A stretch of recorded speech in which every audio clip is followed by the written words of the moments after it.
ரணிலின் அழைப்பை அடியோடு நிராகரித்தது சஜித் தரப்பு.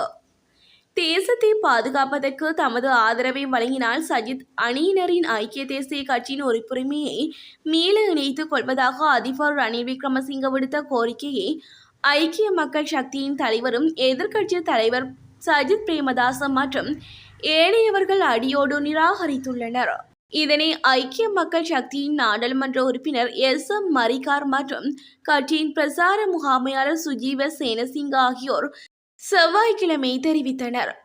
கொழும்பில் உள்ள எதிர்க்கட்சி தலைவர் காரியாலயத்தில் செவ்வாய்க்கிழமை ஊடகவியலாளர் சந்திப்பில் கலந்து கொண்டு கருத்து தெரிவித்த போதே மேற்கண்டவாறு தெரிவித்தனர். தேசத்தை பாதுகாப்பதற்காக நாங்கள் அவருக்கு ஆதரவளித்தால் ஐக்கிய தேசிய கட்சியில் எங்களின் உறுப்புரிமையை மீள இணைத்துக் கொள்ள அதிபர் முன் வந்துள்ளார். எவ்வாறாயினும் ஸ்ரீலங்கா பொதுஜன பெரமுனவின் அமைச்சர்களான பிரசன்ன ரணதுங்க, பிரசன்ன ரணவீர மற்றும் ரோஹித அபேகுணவர்த்தன ஆகியோருடன் நாங்கள் மேடையில் இருக்க விரும்பாததால் இந்த வாய்ப்பை ஏற்க நாங்கள் தயாராக இல்லை என நாடாளுமன்ற உறுப்பினர் மரிகார் தெரிவித்தார். அதிபர் தேர்தலில் போட்டியிடலாமா வேண்டாமா என்ற குழப்பத்தில் அதிபர் இருப்பதாக தெரிகிறது. ஏனெனில் அவர் முன்னர் கூறியது போல் 15 முதல் 20 வரையிலான ஐக்கிய மக்கள் சக்தி எம்பிக்களின் ஆதரவை பெற முடியாது. எவ்வாறாயினும் அதிபர் தேர்தலில் போட்டியிடுவது எங்களுக்கு சாதகமாக இருக்கும் என்பதால் அவர் தேர்தலில் போட்டியிட வேண்டுமென விரும்புகிறோம் என்றார். டி.எஸ். சேனாநாயக்க, டட்லி சேனாநாயக்க, லலித் அத்லமுதலி மற்றும் காமினி திசாநாயக்க போன்ற மறைந்த ஐக்கிய தேசிய கட்சியின் தலைவர்கள் அபிவிருத்தி பாணியை மீண்டும் ஒரு முறை ஐக்கிய மக்கள் சக்தி வெளிச்சத்திற்கு கொண்டு வரும் என சேனசிங்க தெரிவித்தார். வடக்கை முன்னேற்றுவதே எனது நோக்கம், சஜித் பகிரங்க அறிவிப்பு. 30 வருடகால யுத்தத்தின் சாபத்தினால் அவல வாழ்வை முன்னெடுத்து வரும் வடக்கு மக்களின் எதிர்காலத்தை வலுப்படுத்துவதே ஐக்கிய மக்கள் சக்தியின் நோக்கமாகும் என எதிர்க்கட்சி தலைவர் சஜித் பிரேமதாச தெரிவித்தார். சரியான திட்டமிடல் ஊடாக சரியான தொலைநோக்கு பார்வையில் மிக இலகுவாக கட்டியெழுப்பக்கூடிய மாவட்டமாக இந்த மன்னார் மாவட்டத்தை நான் பார்க்கிறேன் என அவர் மேலும் தெரிவித்தார். மன்னார் பாடசாலை ஒன்றில் நேற்று இடம்பெற்ற நிகழ்வில் உரையாற்றும் போதே அவர் மேற்கண்டவாறு தெரிவித்தார்.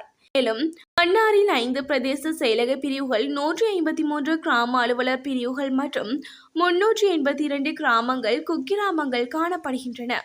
மன்னாரின் எதிர்கால அபிவிருத்திக்காக மன்னாருக்கு தனியான அதிபர் செயலணி ஒன்று தாவிக்கப்படும்.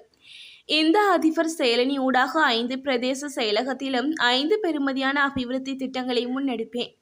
அடிமட்டத்திலிருந்து பெறப்படும் கருத்துக்கள், ஆலோசனைகளின் பிரகாரம் வகுக்கப்படும் மக்களை மையமாக கொண்ட அபிவிருத்தி திட்டத்தை முன்னெடுப்பேன்.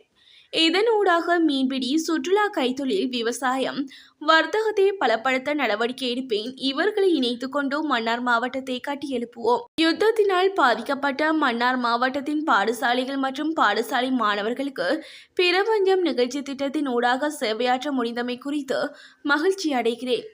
இந்நாட்டின் 76 ஆண்டுகால வரலாற்றில் முன்னெடுக்கப்பட்ட சம்பிரதாய திட்டம் என்று பிரபஞ்ச திட்டத்தை கூற முடியாது. அரசு நிதிகளால் இந்த திட்டங்கள் எம்மால் முன்னெடுக்கப்படவில்லை. நாட்டை கட்டியெழுப்ப வேண்டுமென்ற நன்னோக்கில் எமக்கு வழங்கப்படும் நன்கொடையாளர்களின் பங்களிப்பிலே இந்த திட்டத்தை முன்னெடுத்து வருகிறோம் என தெரிவித்தார். இலங்கை அரசியலமைப்பு சரத்தில் ஏற்பட உள்ள மாற்றம். இலங்கை ஜனநாயக சோசலிச குடியரசின் அரசியலமைப்பின் ஒரு பந்தியில் திருத்தம் மேற்கொள்ளப்பட கொள்கை ரீதியான அங்கீகாரம் வழங்கப்பட்டுள்ளது. குறித்த அங்கீகாரமானது 2024 7/9 அன்று இடம்பெற்ற அமைச்சரவை கூட்டத்தில் வழங்கப்பட்டுள்ளது. அதாவது அரசியலமைப்பின் 83ஆம் உறுப்புரையின் பந்தியில் குறிப்பிட்டுள்ள 6 ஆண்டுக்கு மேற்பட்ட எனும் சொல்லுக்கு மாற்றாக 5 ஆண்டுக்கு மேற்பட்ட எனும் சொல்லை பதிலீடு செய்து அரசியலமைப்பின் 83ஆம் உறுப்புரையின் பந்தியை திருத்தம் செய்யவே இந்த அங்கீகாரம் வழங்கப்பட்டுள்ளது. இதற்கமைய சட்ட வரைஞரால் தயாரிக்கப்பட்டுள்ள சட்ட மூலத்திற்கு சட்டமா அதிபரின் ஒப்புதல் கிடைக்கப்பெற்றுள்ளது. குறித்த சட்ட மூலத்தை அரச வர்த்தமானியில் வெளியிடுவதற்கும் பின்னர் நாடாளுமன்ற அங்கீகாரத்திற்காக சமர்ப்பிப்பதற்கும் அதிபரும் நீதி, சிறைச்சாலை அலுவல்கள் மற்றும் அரசியலமைப்பு மறுசீரமைப்பு அமைச்சரும் இணைந்து சமர்ப்பித்த யோசனைக்கு அமைச்சரவை அங்கீகாரம் வழங்கியுள்ளது. பிரான்சில் தேர்தலில் வெற்றி பெற்ற கூட்டணியில் குழப்பம். பிரான்ஸ் அரசியல் புதிய குழப்பம் துவங்கியுள்ளது. ஆம், வெற்றி பெற்ற இடதுசாரி கூட்டணி கட்சிகளுக்கிடையே மோதல் உருவாகியுள்ளது. பிரான்ஸ் ஜனாதிபதி இமானுவேல் மேக்ரான் திடீரென நாடாளுமன்றத்தை கலைத்துவிட்டு தேர்தல் அறிவித்தார். தேர்தலில் முதல் சுற்றில் தீவிர கொள்கைகள் கொண்ட வலதுசாரி கட்சி முன்னிலை வகித்தது.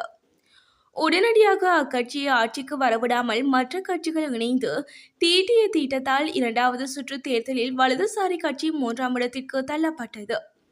இடதுசாரி கட்சிகள் மற்ற கட்சிகளை விட அதிக வாக்குகள் பெற்று முதலிடத்தை பெற்றன.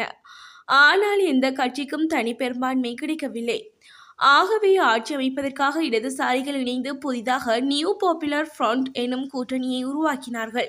ஆனால் எந்த கட்சியை சேர்ந்தவரை பிரதானமாக தேர்ந்தெடுப்பது என்பது இன்னமும் முடிவு செய்யப்படவில்லை. ஆகவே கூட்டணி கட்சிகளுக்குள் மோதல் உருவாகியுள்ளது. அதைத் தொடர்ந்து கூட்டணியில் அதிக வாக்குகள் பெற்ற பிரான்ஸ் அன்பவுட் பார்ட்டி மற்ற கட்சிகளுடனான பேச்சுவார்த்தைகளை நிறுத்துவதாக அறிவித்துள்ளது. இதனால் பிரான்ஸ் அரசியலில் ஒரு குழப்பமான சூழல் உருவாகியுள்ளது. சீனாவில் விசா தளர்வு. சீனாவில் விசா இன்றி தங்கும் நடைமுறை உள்ள நிலையில் தற்போது மேலும் 2 விமான நிலையங்களில் அந்த திட்டம் அறிமுகம் செய்யப்பட்டுள்ளது.